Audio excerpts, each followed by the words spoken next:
Welcome to the podcast, Entrepreneur Perspectives, building and protecting your business one podcast at a time, a CastSource production. In this episode, we discuss, are we at peak podcast? This podcast exists in large part because of CastCM, the content marketing team inside CastSource Inc. So what does CastCM do? You know how many business leaders need help communicating their story? That's what we do. Content creation and content distribution for business leaders. This provides opportunities, relationships, and a platform for you and your business. Why do we do this? Because at CastCM, we exist to help entrepreneurs create and share amazing content. Learn more by visiting CastCM.com.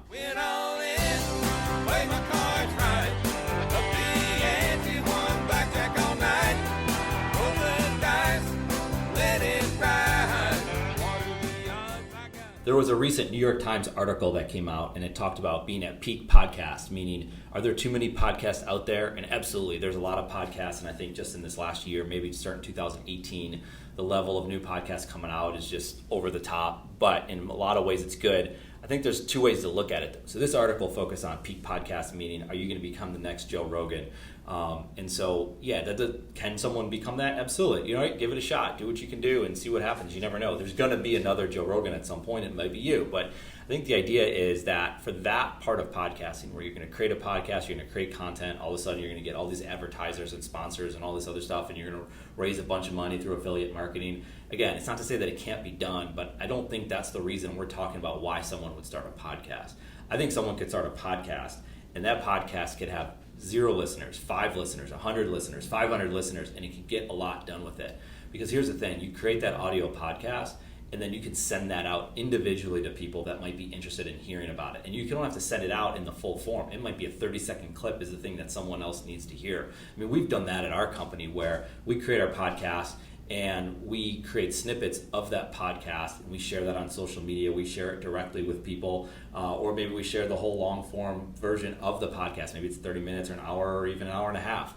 But it's more about getting your message out there in a unique way. And there's so many other side effects that you can get in a positive way, side effects that is, with your podcast. One is just learning to be a better question asker, being a better speaker, being more thoughtful in your conversations, learning, right? So we get to talk to all these dynamic people on our podcast and we get to learn from what they have to say because we get to feel that real time. The listener is listening to it, but it's not real time. So just the things to remember that it's not all about putting a podcast out there to get advertising. I mean, it could just be putting a podcast out there just to better yourself. But at the same time, it could be putting a podcast out there to talk about your business or talk about things that you're interested in related to. It's the truest form of giving. I think if you do that, that is a reason to do a podcast. So I don't disagree with the New York Times article. Are we at peak podcast? Yes, on some levels we are.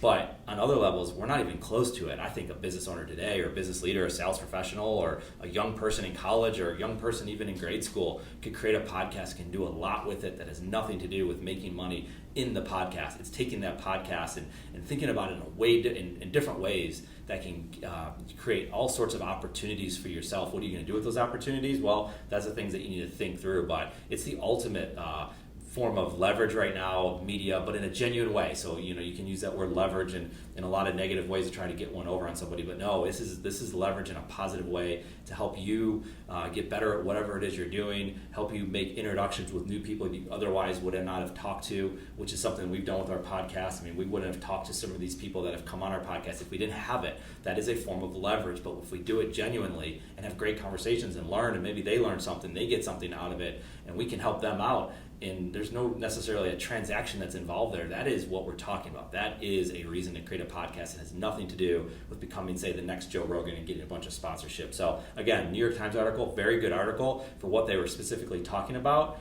but missed a point about what it is to actually have a podcast and the other things that you can do with it besides just generating revenue directly from the podcast. So think about that for a while, and you should be absolutely be considering creating some form of content, and podcast is certainly one of the good ones. Play my cards right. Up the ante, one blackjack all night. Roll the dice, let it ride. This podcast exists in large part because of CastCM, the content marketing team inside CastSource Inc. So what does CastCM do? You know how many business leaders need help communicating their story? That's what we do. Content creation and content distribution for business leaders. This provides opportunities, relationships, and a platform for you and your business. Why do we do this? Because at CastCM, we exist to help entrepreneurs create and share amazing content. Learn more by visiting CastCM.com.